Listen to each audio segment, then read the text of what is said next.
Salut mes petits Novels, c'est Théo de Nouvelle Classe, bienvenue dans l'enseignement scientifique de Terminale. Sur YouTube, je vais faire les vidéos de cours et sur mon site internet novelleclasse.com, je vais faire des exercices corrigés dans tous les chapitres d'enseignement scientifique. Donc si tu veux voir tout le programme, je t'attends sur mon site novelleclasse.com, je t'ai mis le lien dans la description. Dans cette vidéo, on va faire le cours du premier chapitre sur l'atmosphère terrestre et la vie.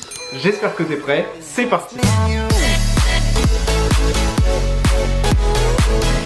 Alors dans tout ce chapitre, on va parler de l'atmosphère terrestre. Mais l'atmosphère, qu'est-ce que c'est? Eh bien une atmosphère, c'est une couche de gaz qui est située à la surface d'une planète. Et l'atmosphère qu'on a à la surface de la Terre, elle a favorisé l'apparition de la vie et son maintien au cours des années. Et c'est pour ça que dans ce chapitre, on parle de l'atmosphère terrestre et de la vie. Alors l'atmosphère terrestre, il faut savoir qu'elle s'est formée il y a 4,56 milliards d'années. Et l'atmosphère qu'on avait à l'origine sur Terre, c'est ce qu'on appelle l'atmosphère primitive, qui est très différente de l'atmosphère qu'on connaît aujourd'hui.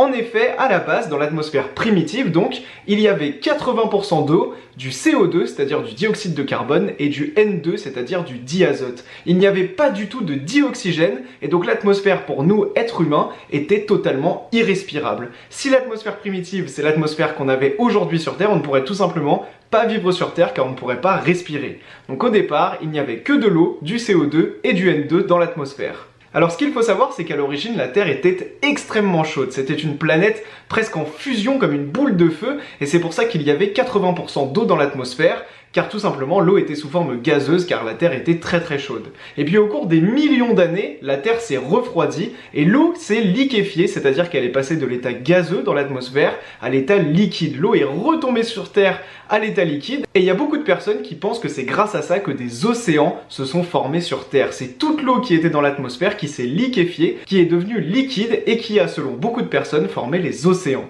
Les océans sont donc formés et à l'intérieur des océans, des bactéries qu'on appelle des cyanobactéries sont apparues. Ces petites bactéries, les cyanobactéries, elles font la photosynthèse. On a fini la première partie du cours. Pour voir le cours en intégralité et t'entraîner avec moi sur des exercices corrigés, viens sur novelleclasse.com et tu vas réussir tous tes examens cette année. Je te mets le lien dans la description.